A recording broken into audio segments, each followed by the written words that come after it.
Hello! Mga ka-IT! Okay, mga ka-IT, una-una thank you sa mga nagsusubscribe sa ating YouTube channel. Okay, and sa pag-follow sa TikTok. Pinoy IT Guy Q&A tayo, March 2, 2024. Okay, let's start.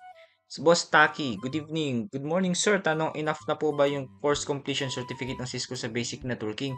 Kasi one of my edge siguro sa pag-apply ng work locally. Graduating student po ako at wala pa po akong budget sa pagkuha ng exam certificate. Plan ko po pag may work na saka ako kukuha. Gaano po ba kalaki yung chance na ma-hire base lang po sa course completion certificate? Salamat, sir. Okay, ito based sa experience, ulitin ko. Nung 2012 na first job ako, meron na akong CCNA certificate bago ako mag-apply. Meron akong isang colleague doon na fresh graduate din siya. Junior network analyst din siya, pero wala siyang CCNA certification. Ang I believe, okay, ang CCNA certificate or ang IT certification lalo na sa mga fresh graduate is dagdag advantage lang siya. Pero hindi talaga siya parang ah, prerequisite. Okay? Priority mo palagi is yung knowledge. Okay? Kahit wala kang certification exam, kung nandun yung knowledge mo, nandun yung knowledge mo sa network fundamentals, nandun yung knowledge mo sa pag-configure ng packet tracer, nandun din yung knowledge mo sa mga technology, mas malaki pa rin ang chance mo makapasa. Yung certification na yan, dagdag advantage lang yan pagdating sa hiring decision ng mga manager. Okay?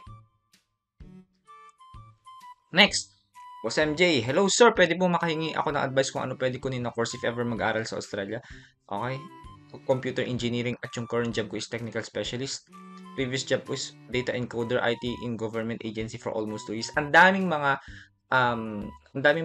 pwedeng course, IT courses dito sa Australia. Merong networking, merong cybersecurity, merong programming, merong web development, marami. It boils down to ano talaga yung specialization mo. Anong gusto mong maging expert.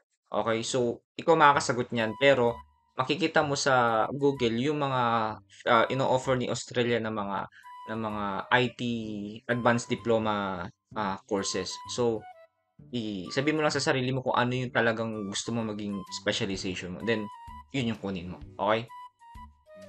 Next, Boss Michael Angelo. Meron po ba kayong webinar for beginner? Webinar wala. Wala pa sa ngayon. Pero tingnan natin, i-assess natin kung marami talaga magpapa-request.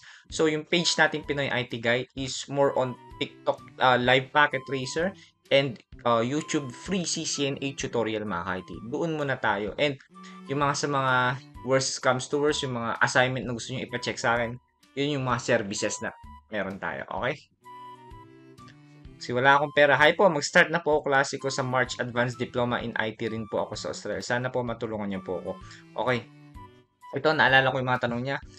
Yung sa first course ko, first completion ko ng IT, Advanced Diploma in IT General, uh, twice a week lang pasok ko.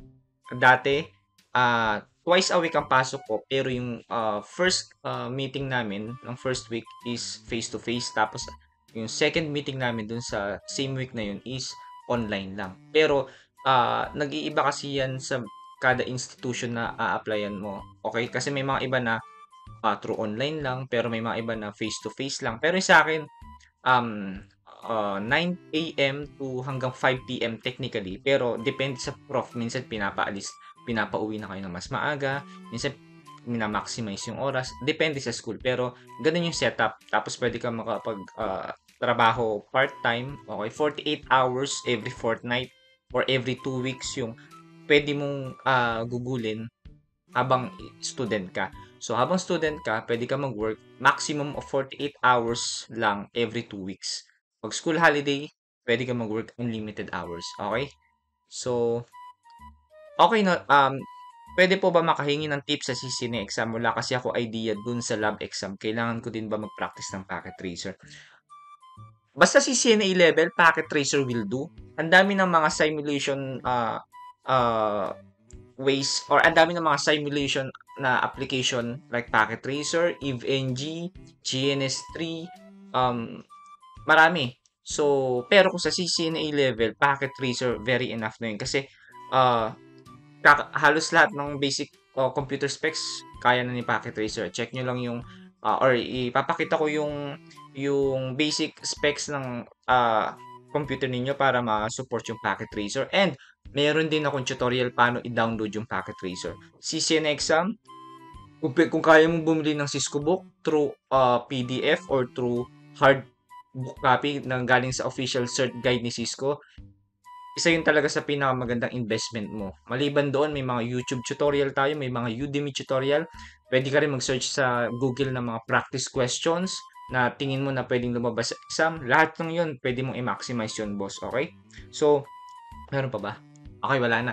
So, mga ka-IT, abangan nyo palagi yung mga tutorial natin. Super, super thank you sa mga student na nag-subscribe sa akin at saka sa mga nag-follow sa ating TikTok. Okay, expect ninyo na may i-upload pa tayo ng mga CCNA YouTube tutorial. Kapag may question kayo mga ka-IT, may mga topic kayo hindi maintindihan, comment lang kayo sa ating YouTube channel. Okay, tapos gagawa tayong dedicated video paano yung configuration nun. Okay mga ka-IT?